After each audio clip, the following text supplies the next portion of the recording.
الرحمن الرحیم الحمد للہ الذی لا یبلغ مدحتہ القائلون ولا یحصین ماءہ العادون ولا یؤدی حقہ المجتہدون الذی لا یدرکہ بعد الہمم ولا ینالہ غوص الفتن الذي ليس لصفته حد محدود ولا نعت موجود ولا وقت معدود ولا عجل ممدود فترى الخلائق بقدرته ونشر الرياح برحمته ووتدا بالصخور ميدان أرضه والصلاة والسلام على سيد الأنبياء والمرسلين خاتم النبيين سیدنا الممجد بشیر المسدد نذیر المؤید المصطفی الامجد المحمود الاحمد ابی القاسم محمد واہل بیتہ طیبین الطاہرین المعصومین المظلومین اما بعد فقد قال اللہ سبحانہ تبارک و تعالی فی کتابہ المحکم و کتابہ المتقن و قولہ الاحسن بسم اللہ الرحمن الرحیم ونريد ان نمن علی الذین استضعفوا فی الارض ونجعلهم ائمة ونجعلهم الوارثین ونمکنن لهم فی الارض۔ قرآن مجید کے یہ الفاظ جن کو مسلسل سرنامہ قرار دے کر گفتگو کو آگے بڑھایا جا رہا ہے ولایت کے موضوع کے اوپر۔ آج یہ 8واں مرحلہ ہے، 8ویں تقریر ہے، اور میں اپنے ٹوٹے پوٹے جملوں کے ذریعے سے کچھ بتلانا یہ چاہ رہا ہوں کہ ولایت کو سمجھا جائے۔ قرآن کریم میں جہاں تک آیات کا مسئلہ ہے بہت سی آیتیں موجود ہیں، اور چونکہ بہرحال وقت بالکل نہیں ہے، بہت مختصر وقت ہے، لہذا فوراً کل سے بات کو ملاتے ہوئے اللہ نے ولایت کے سلسلے کو باقاعدہ واضح طور کے اوپر سورہ مائدہ کی 55 نمبر آیت میں انما ولیکم اللہ، تمہارا ولی کون ہے؟ اللہ ہے۔ اور کون ہے؟ ورسولہ، اور اس کا رسول ہے۔ اور کون ہے ولی؟ اور وہ ولی ہے کہ جو نماز کو قائم کرے اور زکوٰۃ کو دے۔ بس ایک ایک جملہ ہر اس سے کہتا ہوا، کون تمہارا ولی؟ اللہ تمہارا ولی۔ اللہ ولی کا مطلب کیا ہوا؟ تمہارا ولی اللہ، اس کا مطلب کیا ہوا؟ اللہ ولی۔ کلام کس کا ہے؟ یہ کلام کس کا ہے؟ اللہ کا، خدا کا کلام ہے۔ تو جب کلام خدا کا ہے تو کہنا چاہیے تھا میں تمہارا ولی۔ بھائی جب اللہ، بھائی جیسے آپ کسی کو خط لکھتے ہیں، آپ نے خط لکھا، نیچے نام لکھ دیا گیا، اوپر تھوڑی لکھا جاتا ہے کہ مثلا میں یہ کہوں کہ میں سیف عباس، نہیں، جب تحریر ہماری ہے تو گویا میں ہو گیا۔ تو جب یہ کلام خدا ہے تو پھر ہو جاتا میں کے ذریعے سے کہ میں تمہارا ولی، رسول تمہارا ولی، اور وہ ولی کہ جو نماز قائم کرتا ہے، زکوٰۃ رکوع میں ادا کرتا ہے۔ پروردگار عالم نے یہاں پر یہ کیوں نہیں کہا کہ میں تمہارا ولی ہوں، یہ کیوں کہا کہ اللہ تمہارا ولی ہے؟ اس ایک لفظ کے اوپر آپ غور فرمائیے، اور بات بالکل کلیئر ہے۔ پروردگار عالم جب ہم دیکھتے قرآن مجید میں 55 نمبر سورہ کی 5 نمبر سورہ کی 55 نمبر آیت، اور اس میں لکھا ہوتا ہے کہ میں تمہارا ولی ہوں، میرا رسول تمہارا ولی، اور وہ کہ جو نماز قائم کرے اور زکوٰۃ رکوع میں دے، تو بات بالکل کلیئر تھی۔ جب ہم تحریر میں دیکھتے تو جس کی تحریر تھی، جس کا کلام تھا، وہی ولی ہو جاتا میں سے۔ یہاں لفظ اللہ کا استعمال کیوں ہوا؟ اللہ تمہارا ولی، اللہ تمہارا ولی. تو یاد رکھیے پروردگار عالم اگر میں کہہ دیتا، ایک دو مرحلے آپ کے سامنے بیان کرتا چلوں. اللہ نے جب آدم کی خلقت کے وقت وہ اعتراض ہوا تھا کہ پروردگارہ تو کس کو بنا رہا ہے خلیفہ، تو اللہ نے وہاں پر کیا کہا یہ زمین پہ خوریزی کرے گا؟ کہا نہیں، جو میں جانتا ہوں تم نہیں جانتے ہو. ٹھیک ہے. کہا یہ ابلیس نے کہا یہ مٹی سے بنا ہے، ہم آگ سے بنا ہے. تو اللہ نے کیا کہا؟ اس کو میں نے بنایا ہے. اگر اللہ چاہتا تو ان سب کو جواب دینے کے بجائے کہہ دیتا کہ بھائی میں نے بنایا، تم لوگ مانو سب. دیکھیے مطمئن کیا جا رہا ہے، یہاں پروردگار کی طرف سے آرڈر نہیں دیا جا رہا ہے کہ ملائکہ سے کہہ دیا جائے. انہوں نے کیا کہا کہ یہ خوریزی کرے گا، تو کہہ دیا جاتا میرا ہے، میرا آرڈر مانو.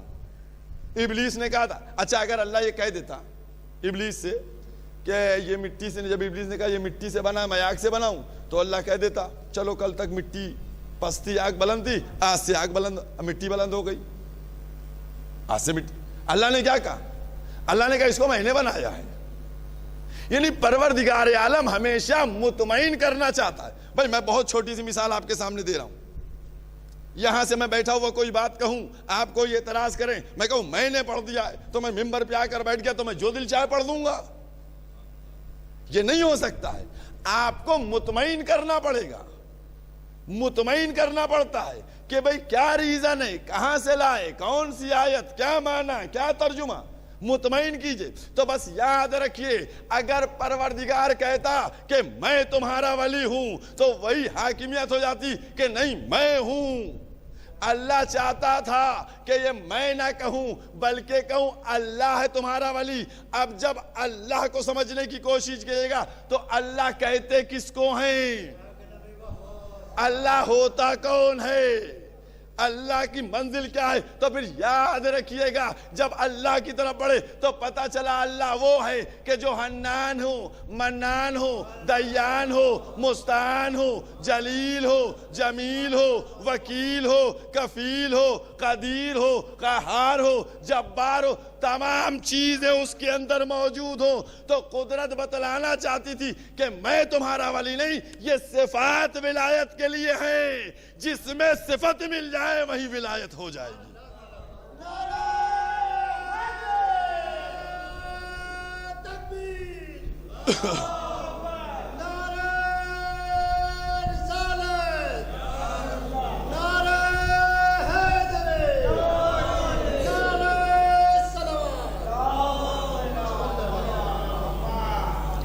بھائی دیکھیے اب اس سے زیادہ واضح کلمہ کیا ہوگا؟ اللہ کی وحدانیت، رسول کی رسالت. اب صاحب وہ بات جو آتی ہے کہ مولا کائنات، تو بھائی آ کر دیکھو تاریخ میں سب نے متفقہ طور پر لکھا ہے کہ یہ مولا کائنات کی شان میں آیت نازل ہوئی ہے. تو کلمہ تو پورا ہے. اب کیا تم کو پڑھا کے بتایا جائے گا کہ لا الہ الا اللہ، اللہ کی ولایت؟ اس کا مطلب کلمہ جو ہے وہ شہادتین تثنیہ کا نہیں آئے گا بلکہ جمع کا صیغہ، اللہ الوہیت کا، رسول کی رسالت کا اور علی ابن ابی طالب کی ولایت کا کلمہ، تب کلمہ مکمل ہوگا. اس لیے پروردگار عالم نے کہا کہ اللہ تمہارا ولی ہے، تاکہ اب جو بھی مسند ولایت پہ، منصب ولایت پہ آئے پہلے وہ اپنے معیار کو چیک کروائے کہ اس کے اندر کیا کوالٹیاں ہیں، اس کے اندر کیا خصوصیتیں ہیں. ارے صفات تو سب لے سکتے ہیں، کوئی 4 کو رزق دے کے رازق بن سکتا ہے، کوئی 3 کتابیں رٹ کے عالم بن سکتا ہے، کوئی 2 سچی باتیں کہہ کے صادق بن سکتا ہے، کوئی کسی پہ رحم کر کے رحمان بن سکتا ہے، ہے, کوئی کسی کو زیادہ عطا کر کے رحیم بن سکتا ہے. بھائی سب بن سکتے ہیں کہ صاحب بڑے رازق ہیں, 10 کو رزق دیتے ہیں, بڑے عالم ہیں, 4 کتابیں رٹے ہیں, بہت اچھے ہیں, فلاں مقام پہ فلاں شخص کے اوپر رحم کر دیا. بھائی سب ہو سکتا ہے, لیکن قدرت نے کہا ساری صفتیں لے سکتے ہو, لیکن 2 خصوصیتیں ایسی ہیں وہ کوئی نہیں لے سکتا.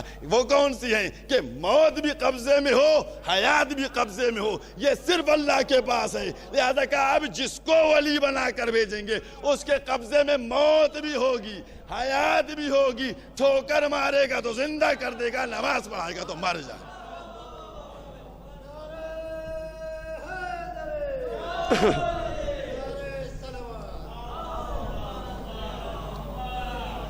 بس میں نے زیادہ آیتوں کو ٹچ ہی نہیں کیا. اور اسی سے پہلے والی آیت 54 نمبر آیت سورہ مائدہ, یا ایھا الذین آمنوا من یرتد منکم عن دینہ فسوف یأتی اللہ بقوم. جا کر کس سے متعلق آیات ہیں؟ یہ سب ولایت کے منصب کو بیان کر رہی ہیں. ولی وہ ہوگا جس کا قصیدہ قرآن پڑھے. اور کیا آپ نے, میں نے کل کیا کہا تھا آغا شیرازی کے حوالے سے, کہ انہوں نے جب علی فی القرآن لکھی, کہا 700 آیتیں تو میں نے نکال لی,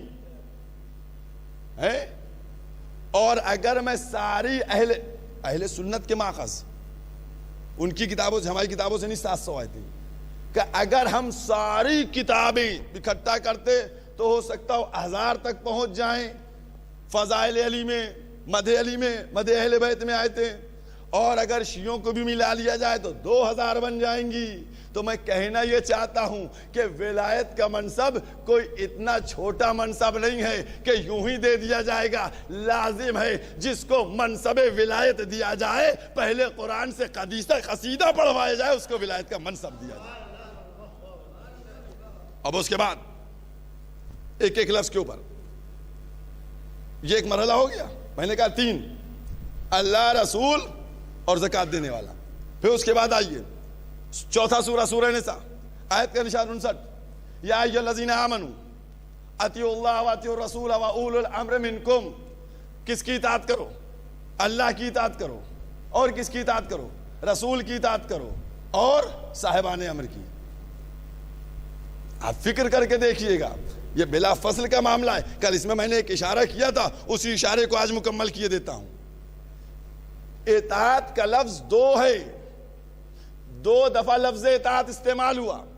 اطیعوا اللہ, اللہ کی اطاعت کرو, وہ اطیعوا الرسول اور رسول کی. تو اطاعت کے 2 لفظ ہیں, اور کروائی کئی کی اطاعت جا رہی ہے؟ اللہ, رسول اور صاحبان امر. پہلے ایک جملہ کہتا چلوں, جب صاحبان امر کی تشریح کرنے سب بیٹھے تو لکھنے بیٹھے کہ صاحبان امر سے مراد وہ ہیں کہ جو حکومت کر رہے ہوں, جو اس وقت اقتدار میں ہوں, جو اس وقت حکومت میں ہوں. تو میں کہوں گا اگر حکومت کرنے والے کی اطاعت واجب ہے تو پھر آج پریشانی کیوں ہے؟ اس کا مطلب یہ ہے کہ جو صاحبان امر ہیں وہ کوئی اور ہیں, وہ حاکم نہیں ہے. اور میں نے کیا جملہ کہا تھا کل, جو کہا تھا آج اسی کو بدل رہا ہوں.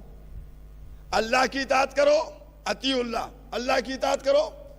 وَأَطِيعُوا الرَّسُولَ, رسول کی اطاعت کرو. وَأَطِيعُوا أُولِي الْأَمْرِ, نہیں, اللہ اور رسول ان کے بیچ میں تو لفظ اطاعت آیا, لیکن رسول اور صاحبان امر کے بیچ میں لفظ اطاعت نہیں آیا. رسول اور صاحبان امر کے بیچ میں لفظ اطاعت نہیں آیا. اے پروردگارہ, جب اللہ کے لیے اطاعت کا لفظ ہے, رسول کے لیے اطاعت کا لفظ ہے, تو صاحبان امر کے لیے بھی اطاعت کا لفظ ہونا چاہیے تھا. یہاں سے کیوں ہٹا لیا؟ تو عجب نہیں ندائے قدرت آئے. تجھ کو نہیں معلوم صاحبان امر جو ہیں وہ بلا فصل ہیں رسول سے, تو میں کیوں اطاعت رکھ کے فاصلہ ڈالوں؟ لہذا جو رسول کی اطاعت ہے وہی صاحبان امر کی اطاعت.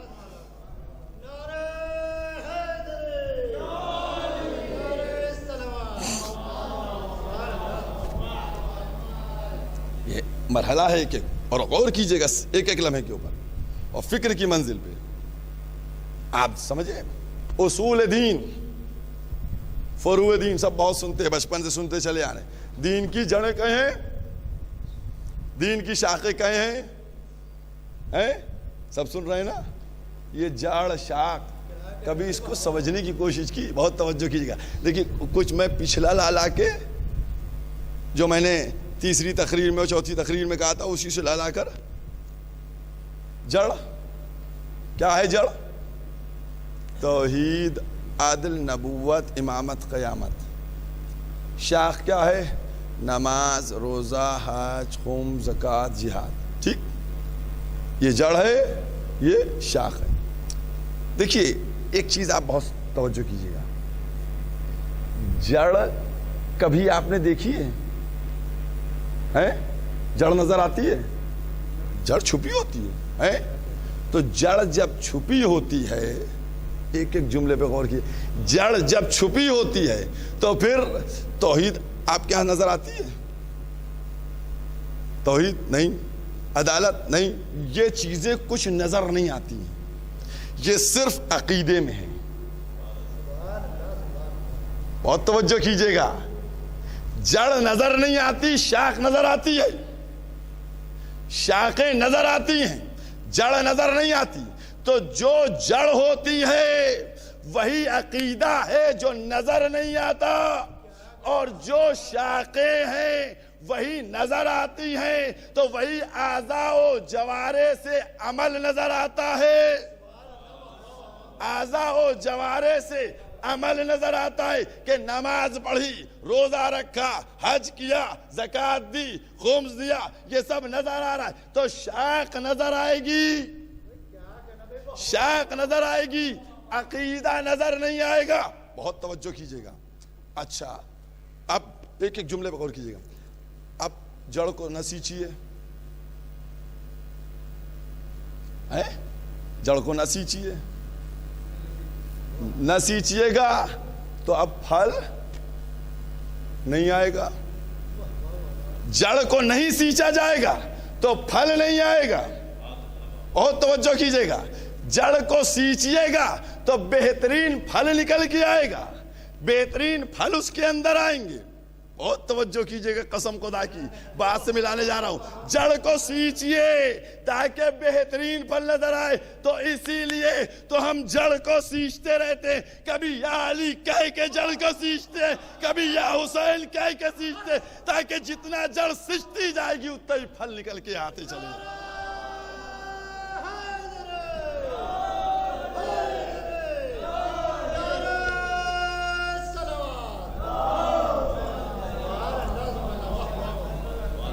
اچھا ابھی بات مکمل نہیں ہوئی ہے، ابھی بات مکمل نہیں ہوئی ہے نا. جڑ کے بغیر سب نظام ہے. دیکھیے جڑ کے بغیر کیا ہوتا ہے. ایسا کیجیے گا، یہ ہمارے کیا چوراہے پہ آئیے، وہاں اس سے کہیے کہ کچھ ہمیں سجانے کے لیے آرٹیفیشل شاخیں دے دو. شاخیں دے دو. وہ کہہ دے گا ہاں ٹھیک ہے، ہم آپ کو دیے دیتے ہیں. شاخیں پلاسٹک کی دے دے، وہ لگا لے، لے آئیے گا، لگا لیجئے گا. جائیے مہینے 2 مہینے بعد کہیے بھیا یہ تم نے شاخیں تو لگائی تھی، اس میں پھل اب تک نہیں آیا.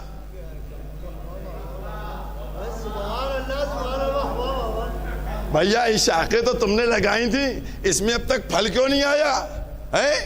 تو پتا چلے گا کہ یہ شاخیں صاحب جو ہیں یہ آرٹیفیشل شاخیں ہیں، اس میں پھل نہیں آتا ہے. میں کہوں گا یہ آرٹیفیشل کیا ہے؟ کیا اس کی جڑ نہیں ہے؟ تو میں یہی تو کہنا چاہتا ہوں کہ اگر تم چاہتے ہو اصول فروع دین کو بخشوایا جائے تو پہلے اصول دین کو مانو. اور جب تک اصول دین میں ولایت علی کو مانو گے نہیں تب تک جڑ مضبوط نہیں ہوگی. جب تک جڑ مضبوط نہیں ہوگی تو شاخیں تو لگ جائیں گی لیکن پھل کبھی تم کو نظر نہیں.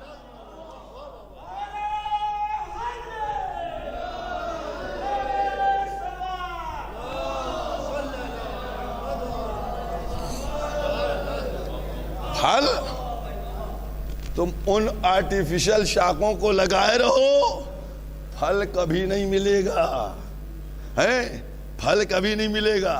تو اب بتاتے ہیں کیا ملے گا. میں نے کہا نہیں، میں بہت ڈیٹیل میں بالکل نہیں جا رہا ہوں، سب چھوڑ دیا، سب کچھ چھوڑ. اب کیا ملے گا تم کو؟ وہ سب چلے جائیے. ولایت امیر المومنین اس کے بغیر اصول دین ہے ہی نہیں. میں جاؤں گا تو کتنا ٹائم لگ جائے, کتنی مجلسیں چاہیے, تو صرف اشارہ کر رہا ہوں, چھوٹی چھوٹی سی باتیں کہہ کے. روایت میں ملتا ہے پیغمبر نے فرمایا اللہ نے پھل دے دو آپ کو نا, پھل چاہیے, پھل چاہیے نہیں چاہیے, چاہیے پھل, سب کو چاہیے. اب پھل دینے جا رہے ہیں. اللہ نے آسمان پہ 70,000 فرشتے خلق کیے ہیں. 70,000 خلق کیے ہیں. کاہے کے لیے؟ عبادت کے لیے نہیں, اپنی حمد ثنا کے لیے نہیں. ایک ایک لفظ بڑی ذمہ داری سے کہہ رہا ہوں, پڑھا ہوا ہے.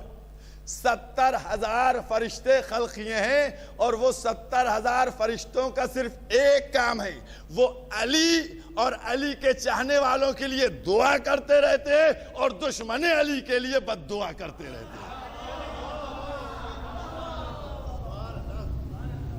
یہ ہے دعا, یہی ہے آپ کا پھل, یہی ہے آپ کا پھل ہے کہ جب آپ مودت علی, ولایت علی ابن ابی طالب اس سے وابستہ رہتے ہیں, تو پھر اس کے بعد آپ کے لیے پھل. اور یاد رکھیے, میں بار بار یہ کہہ رہا ہوں کہ میں کس کشمکش میں یہ شرح پڑھ رہا ہوں. جب 1996 میں میرے چچا کا انتقال ہوا, تو اس کے بعد جب 97 میں پہلا اشرا پڑھنے آیا, مجھے اتنا زیادہ بھاری نہیں لگا, مجلسیں پڑھ لی. لیکن اس سال جس طریقے سے لوگ دشمنی پر آمادہ ہیں, ہماری دشمنیوں ٹھیک ہے,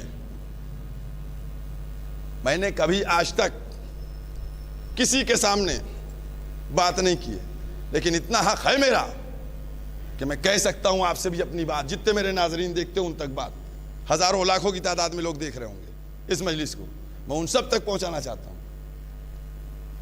کہ فکر کریے.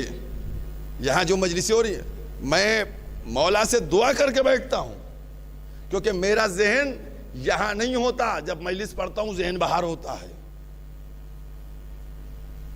کیا کیا حرکتیں نہیں کی گئیں. یہ تقی صاحب کا امام باڑہ ہے. بزرگوں سے جو جوان ہے نا, ان سے کہہ رہا ہوں, بزرگوں سے پوچھو کہ کتنے سال قدیمی اشرا ہے یہاں کا, کتنا قدیمی اشرا ہے, کتنا قدیمی اشرا ہے, کتنا قدیمی امام باڑہ ہے. یہاں ممتاز العلماء سید محمد صاحب قبلہ میرے دادا, یہاں کٹرے کی ممتاز شخصیت باقر العلوم, خانوادہ باقر العلوم کی سید احمد صاحب, جو اشاروں والی مجلسیں ہوتی تھیں, اشاروں والوں کی نام سے جانتے ہیں. دیکھیے اتفاق سے ایک صاحب بیٹھے ہوئے ہیں جن کی عمر میں سمجھتا ہوں 65 سے 70 سال کی ہے, وہ کہہ رہے ہیں ہاں میں نے سنی ہے, اشارہ کر رہے ہیں. وہ اشاروں والی مجلسیں, اس کے بعد سرکار سید العلماء. اور آج افسوس کی بات یہی ہے کہ امام باڑے کے نام کو, میں قسم خدا کی میں بتا رہا ہوں, میں ممبر پہ بیٹھا ہوا ہوں, آج 8 ہے, اور میں اسی لیے آج آقا ابو الفضل عباس کو حاضر و ناظر جان کر گفتگو کر رہا ہوں, کیونکہ کل نہ ہو جائیں گے. آپ لوگ کیا, میں آپ لوگوں سے کچھ بتاتا نہیں ہوں, نوٹس پہ نوٹس میرے پاس بھیجے جا رہے ہیں, سمجھ گئے آپ. ہمارے گھر کے اوپر تحصیل کے لوگوں کو بھیجا گیا کہ ان کا گھر سیل کر دو, کرکی کر دو. وہ تو کہیے میرے پاس نہ کوئی جائیداد ہے میرے نام پر, اور نہ ہی میرے نام پر کوئی گھر ہے, میرے باپ کا گھر ہے جس میں بہت سے لوگ حصے دار ہیں. اس طریقے سے دشمنی کی جا رہی ہے. کچھ ہمارے بھی اثر ہیں, ہمارے بھی تعلقات ہیں. ہم نے بھی لوگوں سے معلوم کیا کہ بھیا یہ کیا ہے, کیا سی اے کے احتجاج میں جانا اتنی بڑا گناہ ہو گیا تھا. کہا صاحب وہ تو نہیں چاہ رہے ہیں, لیکن کچھ آپ کے لوگ ہیں وہ یہ سارا کام کروا رہے ہیں. تو یہ مجھ کو معلوم ہے, ہماری قوم نے اگر ترقی کی ہے تو صرف مخبری میں ترقی کی ہے, صرف مخبری میں ترقی کی ہے. آج اپنا ایک بہترین مرتبہ اور رتبہ بناتے ہیں مخبری کر کے. یاد رکھو میں نے کل بھی کہا, آج بھی حضرت امام باڑے کسی کے باپ دادا کے نہیں ہوتے ہیں. امام باڑہ جیسے مسجد جب بن گئی تو اللہ کا گھر ہو گئی, امام باڑہ جب بن گیا تو پھر وہ مولا آقا حسین کا ہے. اب وہاں مجلس ہوگی یا نہیں ہوگی اس میں کسی کی حیثیت نہیں ہے جو مجلس کو روک سکے, بلکہ مجلسیں جو ہیں وہ مولا کروائیں گے. اگر وہ چاہیں گے تو مجلس ہوگی. عزاداران امام مظلوم, میں کچھ کہنا چاہ رہا ہوں آپ سے.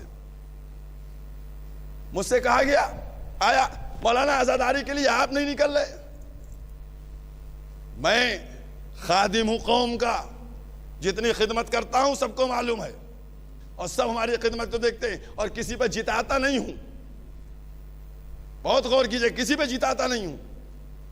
ہم نے جو کیا ساری چیزیں سب سامنے ہیں, پوری قوم کے سامنے ہیں, چاہے ہندوستان کے سارے مومنین جانتے ہیں کہ کس طریقے سے.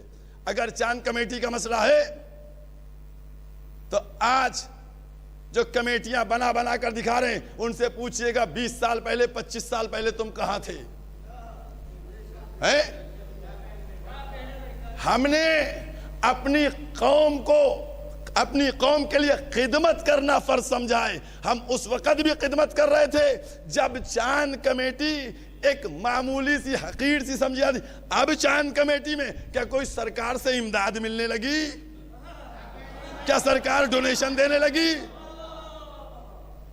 جس کو دیکھیے قسم خدا کی, میں یہ بات کہہ رہا ہوں دعوے کے ساتھ, مولویوں کو چاند کی تاریخ نہیں معلوم ہوتی تھی. جب فون کر کے پوچھو بھائی آج تاریخ ہے, کہنا اچھا آج 29 تاریخ ہے, آج چاند ہے. چاند کی تاریخیں نہیں معلوم ہوتی تھی. آج یہ صرف فتنے میں, اور یہ فتنہ ہے سب جانتے ہیں, یہ فتنہ ہے, اس فتنے کو ابھارا جا رہا ہے. میں کہتا ہوں خدمت کرنا تھا, آؤ کرو خدمت. اور ہم یہی کہ عزاداری کے سلسلے میں بالکل میں کوئی بھی موضوع ہوا ہوں میں اس وقت عزاداری میں اٹھا, لیکن جب ہم نے دیکھا کہ ہمارے بزرگ کچھ باتیں کر رہے ہیں, کچھ میٹنگیں ہو رہی ہیں, مجھے کیا ضرورت تھی؟ ہم جس ڈیبیٹ میں ٹی وی کی گئے, ہم جس پلیٹ فارم پہ گئے, ہم نے یہی کہا کہ جو ہماری عزاداری ہے اس کورونا کے تحت جو پابندیاں اس کے تحت مد نظر رکھتے ہوئے ہم کو اجازت ملنا چاہیے. یہ ساری باتیں میں نے کہیں, اور آخر میں نے یہ بھی کہا کہ چونکہ ہمارے بزرگ جا رہے ہیں ہم ان کے ساتھ ہیں. ہر ایک نہیں جا سکتا, ہر ایک میٹنگ میں نہیں بیٹھ سکتا, ہر ایک بات نہیں کر سکتا. جو جا رہے ہیں جائیں, جانے کے بعد بات کریں. ایک جملہ بہت کڑوا کہنے جا رہا ہوں, کریلا اس کے آگے فیل ہو جائے گا, سمجھ لیجئے گا, کریلا فیل ہوگا. ہم نے اس وقت اپنے قدموں کو آگے بڑھایا جب کوئی نہیں بڑھایا.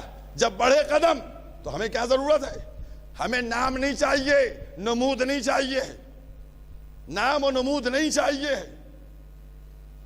بالکل ہم قادم ہیں. میں نے کئی سال پہلے بھی کہا تھا کہ میری نظروں کے سامنے جناب غفران آپ کی قبر, پوتے کی قبر ہے, جناب غفران آپ کے پوتے سید تقی صاحب کی قبر ہے, اور ان کے بیٹے ابراہیم صاحب قبر ہے, اور اتفاق سے ان دونوں کے بیچ میں اتنا ہے کہ اس میں میری قبر بن سکتی ہے. وہاں قبر اپنی دیکھ رہا ہوں, جاؤں گا وہیں. لہذا کبھی بھی امام زمانہ کی اس غلامی کوئی دھوکہ نہیں کروں گا. بہت سی چیزیں ہیں, بہت سے مقام ہیں. کبھی بھی ہم نے عزاداری کو, دین کو, شیعت کو اپنی ترقی کا ذریعہ نہیں بنایا, اپنے تعلقات نہیں بنائے. ایک جملہ کہہ کے بات کو ختم کر رہا ہوں. بہت دل جلا ہوا ہے, میں حاضر نہیں ہوں, میں بالکل, ہمارے پاس بھی نوٹس آیا تھا قانون کے تحت بالکل. اور میں آپ کے ذریعے سے یہ بات کہنا چاہتا ہوں کہ دیکھیے جو سپریم کورٹ نے بات کہی بالکل 100% صحیح کہی ہے. میں سپریم کورٹ کی ایک لفظ کی تائید کر رہا ہوں. کیا تائید؟ سپریم کورٹ نے کہا کہ اگر کل کورونا پھیل جائے گا تو یہی میڈیا ہم کو مورد الزام بنا دے گی, اور اگر صرف ہم عزاداری کر رہے ہوتے تاہم غنیمت تھا. عزاداری ہندوستان کی ہر قوم کرتی ہے.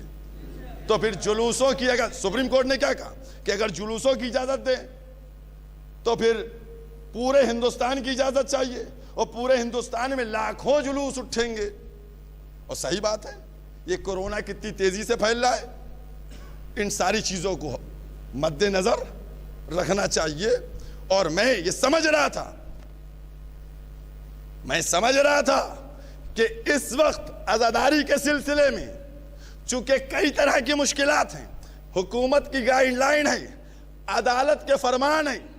بھئی 2 دن پہلے یو پی الہ آباد ہائی کورٹ نے کیا کہا کہ حکومت کیا کر رہی ہے، اتنا کورونا بڑھتا چلا جا رہا ہے، جان کا تحفظ.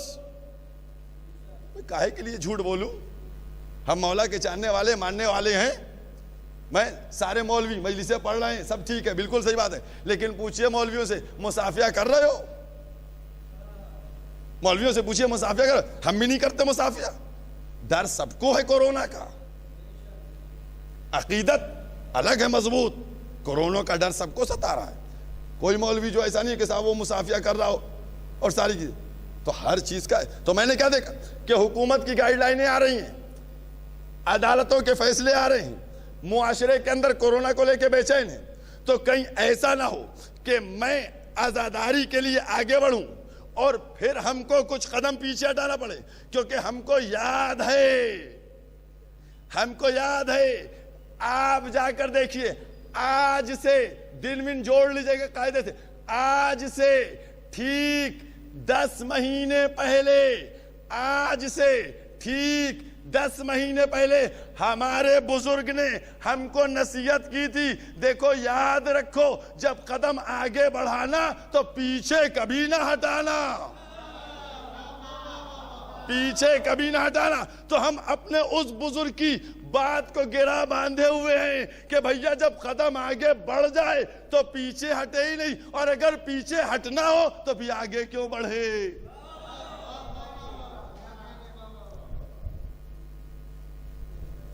عزاداروں،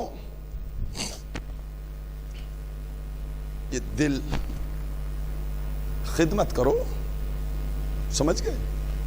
خدمت، کیونکہ وعدہ ہے جب ہم کسی مذہبی ادارے میں جاتے ہیں اور اس کے بعد حوزات علمیہ میں جا کر درس لیتے ہیں اور اس لباس کو پہن لیتے ہیں اور رقوم شرعیہ ان کو ہمارے اوپر صرف کیا جاتا ہے، تو پھر ہم نہیں ہوتے ہیں، امام زمانہ کے ایک خادم ادنا غلام و سپاہی بن جاتے ہیں. تو لہٰذا وہ عمل کرو کہ جو امام زمانہ کی مرضی کے مطابق ہو. آقا راضی رہیں. عزاداروں، کچھ باتیں تھیں، لہذا میں آقا ابو الفضل عباس کے حوالے سے اپنی بی بی شہزادی فاطمہ زہرا سلام اللہ علیہ، ان کی بارگاہ میں لاکھوں ناظرین کے سامنے ہاتھوں کو جوڑ کر یہی معذرت کر رہا ہوں. ہمارا ذہن قابو میں نہیں تھا اتنی مشکلات کی وجہ سے، وارنٹ، نوٹس، مقدمے، سب کیسے ہم نے ان مجلسوں کو پڑھا، ذہن ہمارا کہاں رہا، ممبر پہ میں رہا، کیا کہتا رہا مجھ کو نہیں معلوم. بی بی خطائیں سہو سب سے ممکن ہے، میری جو بھی خطا ہو سہو معاف کریے گا. حق ادا نہیں ادا ہو سکا، حق مجلس نہیں ادا ہو سکتا. مشکلات ہیں، ان کو سمجھنے کی ضرورت ہے.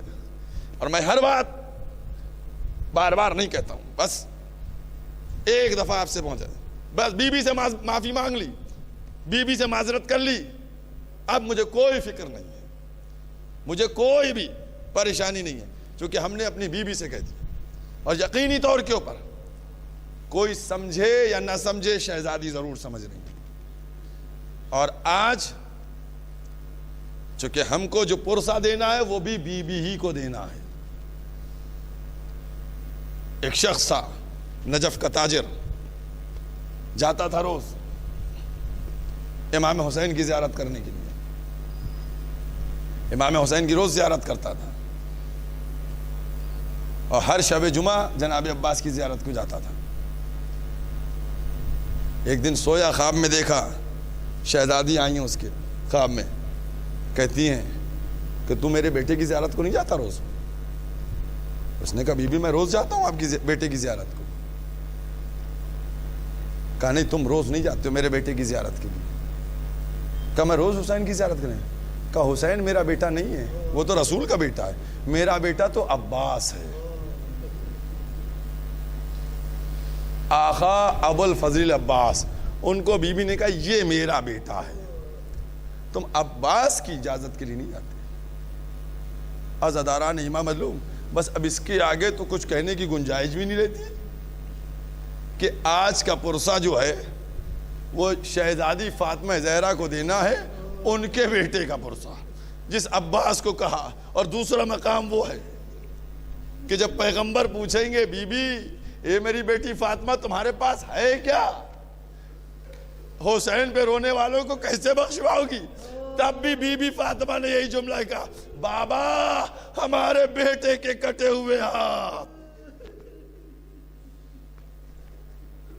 ہمارے بیٹے کے کٹے ہوئے ہاتھ۔ عزاداران امام مظلوم، یہ وہ منزل ہے جس منزل کو آپ کے سامنے بیان کرنا ہے۔ بہت اطمینان سے آقا کے مصائب پڑھوں گا، جو کہ میں نے واقعات پڑھے ہیں، اور ان واقعات میں یہ ملتا ہے کہ جہاں بھی آقا ابو الفضل عباس کا ذکر ہوتا ہے وہاں امام زمانہ تشریف لاتے ہیں۔ عزاداران امام مظلوم، جناب عباس کیا عظمت ہے، کیا مرتبہ ہے، اللہ اکبر۔ آمادہ کیا گیا صفین کے میدان میں، ایک بہت بڑا بہادر تھا، مولا اطمینان چاہتے تھے، اطمینان چاہتے تھے کہ میں نے جو دعا کی ہے کہ کربلا میں میری طرف سے کوئی جان نثار کرے تو اس کے لیے صفین کے میدان میں 10 سال یا 12 سال کے آقا ابو الفضل عباس چہرے پہ نقاب لگایا، اور نقاب لگانے کے بعد بھیج دیا۔ ابن شاس ایک بہادر تھا جو 10,000 سے اکیلے مقابلہ کرتا تھا، 10,000 سے اکیلے مقابلہ کرتا تھا۔ وہ کہنے لگا، ادھر معاویہ نے کہا ابن شاس سے جاؤ اس کا سر کاٹ کے لے کے آؤ۔ ابن شاس کہنے لگا معاویہ تیرا دماغ تو صحیح ہے، میں 10,000 سے اکیلے مقابلہ کرتا ہوں اور یہ ایک لڑکے کے سامنے تو مجھے بھیج رہا ہے، میں نہیں جاؤں گا، یہ میری توہین ہے۔ کہنے لگا کہ اچھا بھی کوئی جائے، کہنا سب سے چھوٹے میرے لڑکے کو بھیج دو، وہ اس کا سر لے آئے گا۔ ابن شاس نے اپنے لڑکے کو بھیجا، سب سے چھوٹے لڑکے کو بھیجا، آیا، اس کا سر قلم کیا آقا ابو الفضل عباس نے۔ اس کے بعد روایات میں ملتا ہے کہ اس کے 7 بیٹے تھے، 7 بیٹوں کو وہ بھیجتا رہا، 7 بیٹے آتے رہے اور جناب عباس اس کے سر قلم کرتے رہے۔ اور تاریخ نے لکھا، راوی نے لکھا کہ عباس کی عظمت اور جلالت کا عالم یہ تھا کہ آقا ابو الفضل عباس کے قدم تک نہیں اپنی جگہ سے ہل رہے تھے، صفین کا میدان قدم تک نہیں ہلائے، اور سب کو واصل جہنم پہ۔ اب اس معاویہ کی فوج میں، اس جنگ میدان کے صفین کے میدان میں ایک کوہرام برپا ہو گیا، یہ کون ہے؟ وہ جس کے 7 بیٹے اس کی نظروں کے سامنے قتل ہو گئے، تڑپ گیا، ایک دفعہ بھالا سنبھالا، تیر اٹھایا، تلوار اٹھایا، سارے اسلحوں کے ساتھ آیا، اور آنے کے بعد عباس کے اوپر جھپٹا۔ جیسے ہی جھپٹا، آقا ابو الفضل عباس نے ایک وار کیا، وہ سر سے 2 ٹکڑوں میں ہوتا ہوا زین تک بڑھ گیا، آدھا ادھر گرا آدھا ادھر گیا۔ اب تاریخ نے لکھا جملہ ہے کہ وہ عالم تھا صفین کے میدان کا کہ کوئی سانس تک نہیں لے رہا تھا۔ یہ شجاعت کا عالم تھا میرے مولا ابو الفضل۔ بس جیسے ہی میرے مولا نے منظر دیکھا، فوراً کہا میرے لال کو بلاؤ، کہیں کسی کی نظر نہ لگ جائے۔ یہیں سے آقا ابو الفضل عباس کی شجاعت کی دھاگ پورے عرب میں بیٹھی ہوئی تھی، نقاب پڑی تھی، لیکن لوگوں نے معلوم کر لیا کہ کون ہے۔ بس عزاداران امام مظلوم، یہ عباس، کیا عظمت عباس کی بیان کی جائے، کیا مرتبہ بیان کیا جائے۔ بس اتنا جملہ کافی ہے کہہ دینا کہ بی بی نے آقا ابو الفضل عباس کو اپنا بیٹا کہا، اور ہر معصوم نے آقا ابوالفضل عباس کا قصیدہ پڑھا، میرے چچا میرے چچا میرے چچا.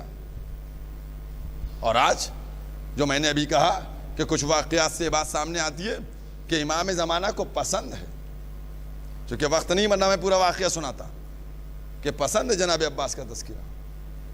عزاداران امام مظلوم، یہ عباس کربلا کے میدان میں کیا عالم ہے شجاعت کا. صفین میں جب معاویہ نے پانی بند کیا تھا تو یہی عباس امام حسین کے ساتھ گئے تھے اور فرات پہ قبضہ کر لیا تھا اور پانی لے کر آئے تھے، اور لانے کے بعد سب کو سیراب کیا گیا تھا کوفیوں کو. صفین میں یہی عباس گئے تھے پانی لینے کے لیے. آج وہی عباس، کیا عالم ہے آقا مولا عباس کا.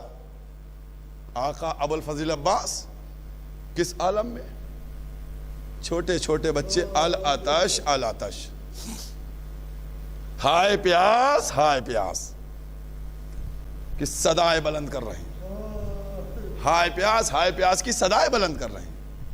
عزاداران امام مظلوم، یہ ہائے پیاس کی صدائیں احساس کرو میرے مومنو چینل. ہم ہر جملے کو بیان نہیں کر سکتے ہیں، ہر جملے کی تفسیر نہیں کر سکتے. تم بتاؤ، جب تم ہائے پیاس کا جملہ آج سنتے ہو نا، ہماری زبان سے خطا کار زبان سے جملہ سنتے ہو نا تو ہائے کر دیتے ہو، اور جب عباس سکینہ کی زبان سے جملہ سنتے ہوں گے تو میرے مولا کے اوپر کیا گزرتی ہوگی.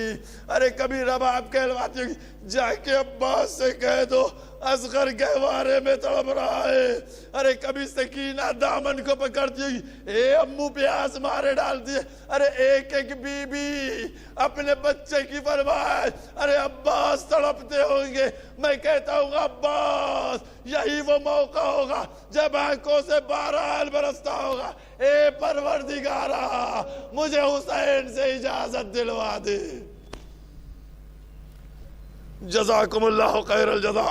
عزاداران امام مظلوم، آقا ابوالفضل عباس کے اوپر کیا گزرتی ہوگی، کیا میرے مولا کا عالم ہوتا ہوگا. میں نہیں بیان کر سکتا، میں ایک جملہ نہیں بیان کر سکتا کہ کیا ہوتا ہوگا، کیا عالم ہوتا ہوگا جب بچے. آپ تو یہی سب جانتے ہیں نا کہ جناب عباس سے سکینہ کتنی محبت کرتی تھی، کتنی محبت کرتی تھی،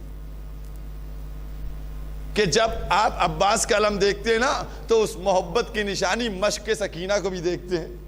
اتنی محبت کرتی تھی. اب آپ بتائیے کہ جب بچی کو پیاس لگتی ہوگی تو بچی اپنے بابا کے پاس نہیں جاتی ہوگی، وہ جس کو چاہتی ہے اس کے پاس جاتی ہوگی. اور جب بچی کہتی ہوگی امو پیاس ہم کو مارے ڈال رہی ہے، اے امو پیاس ہمیں ہلاک کیے دے رہی ہے، اے امو تھوڑا پانی مل جائے، تو آپ بتائیے میرے مولا عباس کے اوپر کیا گزرتی ہوگی، کیا کیفیت ہوتی ہوگی. لیکن جناب عباس، اللہ اکبر، کیا شجاعت ہے، کیا عظمت ہے میرے مولا عباس کی کہ آقا کی ابھی اجازت نہیں ہے لہذا قدم نہیں. ہم تیش میں آ جاتے ہیں، اپنے والدین کی نافرمانی کر دیتے ہیں، کبھی اپنی شجاعت کے سامنے، کبھی اپنے غصے کے سامنے، کبھی اپنی مرضی کے سامنے والدین کی نافرمانی کر جاتے ہیں. لیکن وہ آقا ابوالفضل عباس کی عظمت کہ ابھی آقا کا ارادہ نہیں ہے، ابھی آقا کی مرضی نہیں ہے، ابھی آقا کی اجازت نہیں ہے. ورنہ سچ بتاؤ، قاسم کا لاشا دیکھنا عباس کے لیے کیا آسان تھا؟ اول محمد کے جنازے دیکھنا کیا قاسم کے لیے آسان تھا؟ مسلم کے بچوں کے لاشے کو دیکھنا کیا عباس کے لیے آسان تھا؟ عباس عزاداران امام مظلوم برداشت نہیں کرتے. بس ایک جملہ جناب عباس کا ایک جملہ آپ کے سامنے بیان کرنے جا رہا ہوں. وہ واقعہ جو شمر کا واقعہ وہ میں چھوڑتا ہوا، جناب زہیر ابن قین، جناب مسلم ابن اوسجا، جناب حبیب ابن مظاہر، اس واقعے کے بعد کہ جو شمر کا واقعہ ہے کہ شمر نے پیغام کہلوایا جناب عباس کے لیے، یہ سب جناب عباس کے پاس آئے. عباس چلو سب گھوڑے پہ بیٹھے ہوئے خیمے کے پیچھے چلے گئے. اس کے بعد حسین کے ان چاہنے والوں نے جناب عباس کو مخاطب کیا، کہا عباس تم کو پتا ہے کہ تمہاری ولادت کا، میرے مولا عباس کا صرف ایک جملہ ہے کہ تم کو پتا ہے کہ یہ تمہاری ولادت کیوں کر ہوئی ہے؟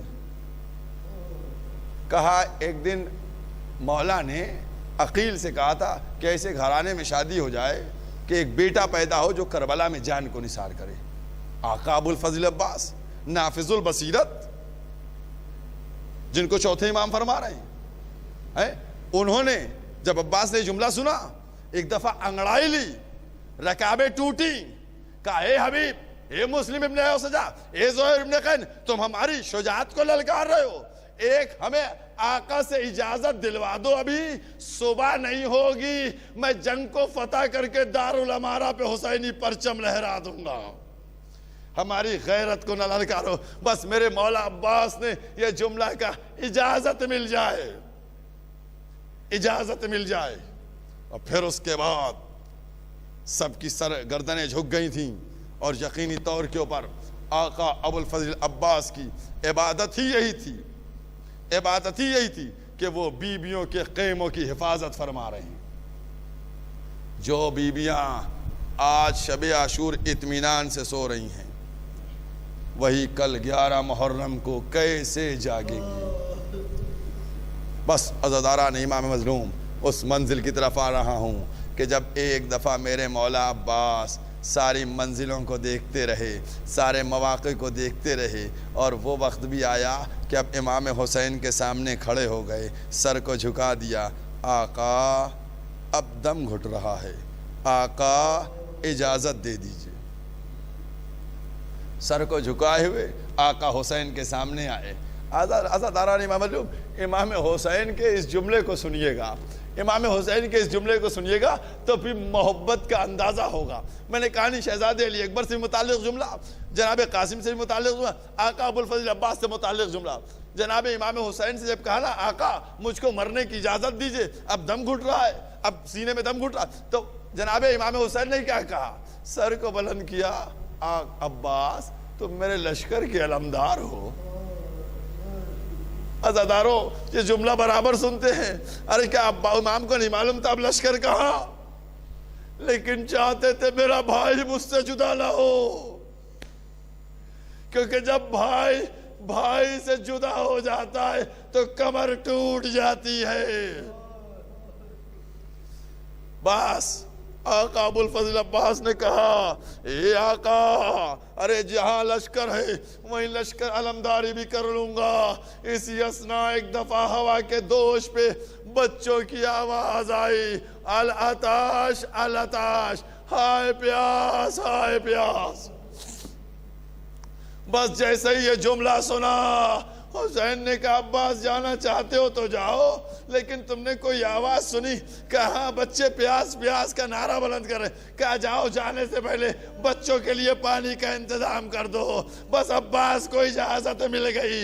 عباس اٹھے، خیمے کے در پہ آئے، ایک جملہ کہا، ایک جملہ کہا، اور وہ جملہ جناب زینب کے کان تک بھی پہنچا، شہزادی سکینہ کے بھی کان تک پہنچا، لیکن جناب زینب کے کانوں تک جب پہنچا زینب کا دل بیٹھ گیا.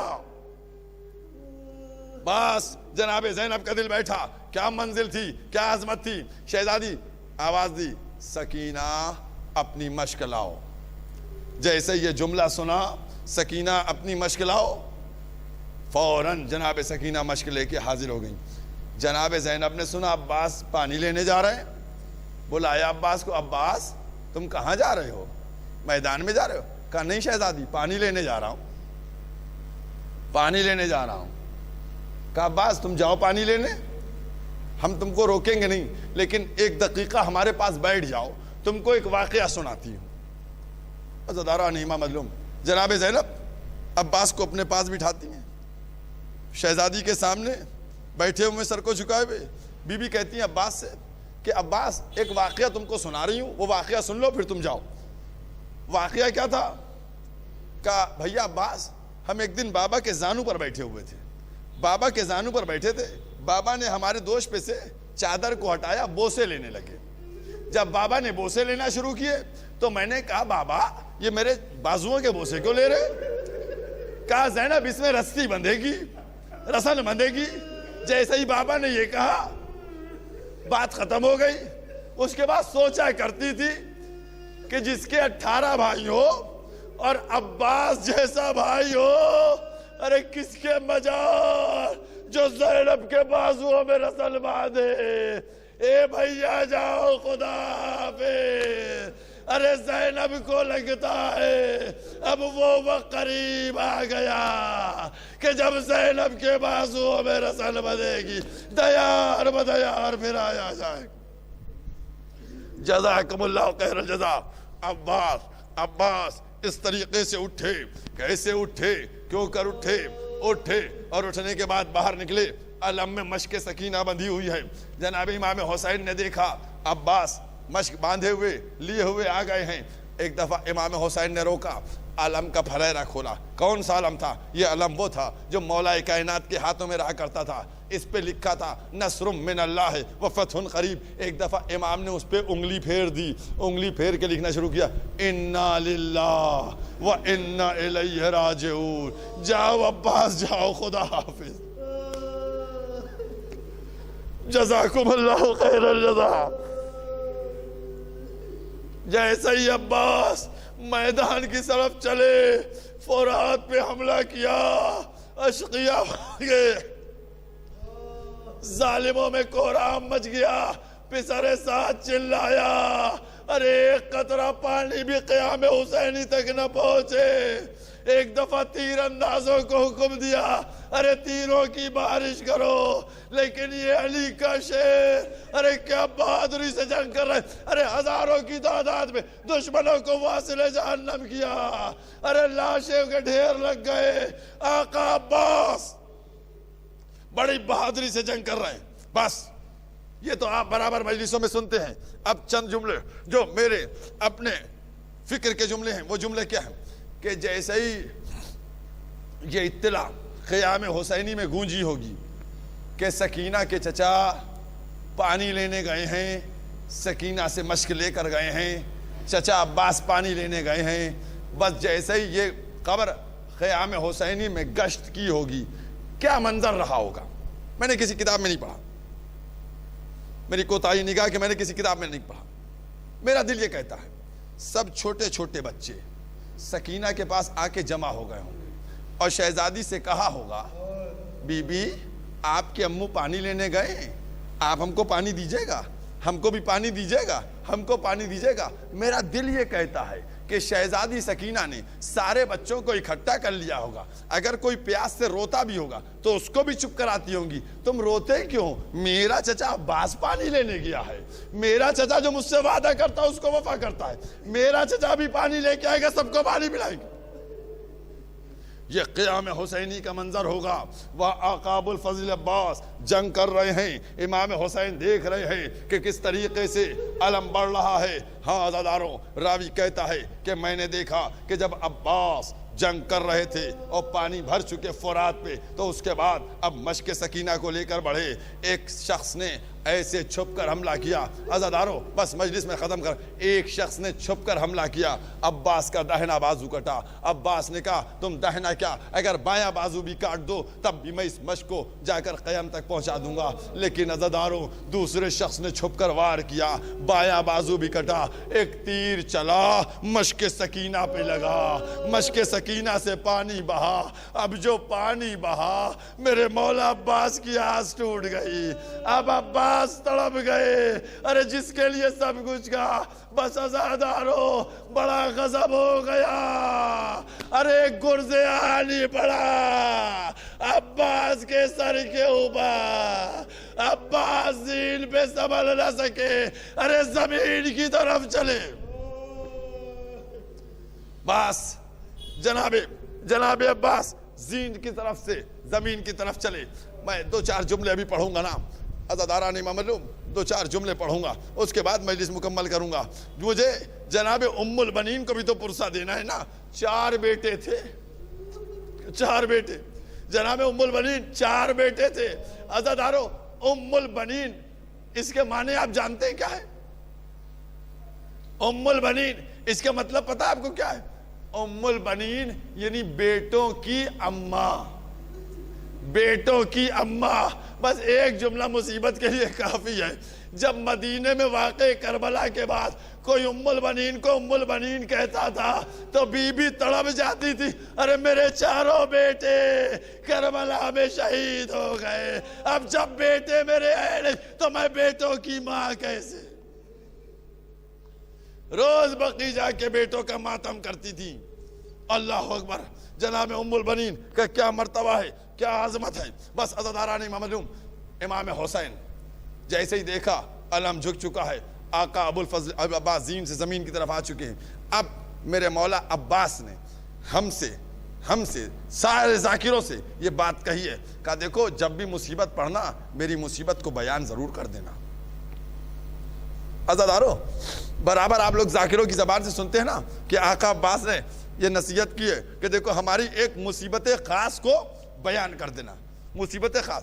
عزادارو, اگر آقا ابو الفضل عباس شجاع نے اپنی مصیبت کے لیے ہم سے کہا ہے تو اب احساس کیجئے کہ کتنی اذیت میرے مولا کو ہوئی کہ انہوں نے اپنی اس مصیبت کو ذاکروں سے پڑھوا رہا.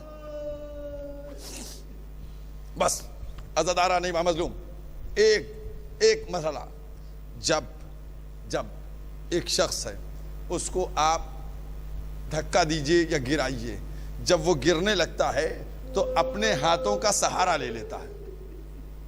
مصیبت کا احساس دلوا رہا ہوں آپ کو, تو میرے مولا نے کہا ہے نا میری مصیبت کو سمجھو تو گرائیے گا, وہ ہاتھوں کا سہارا لے لے گا اپنے, تو اس کے تکلیف کم ہوگی, چوٹ کم لگے گی.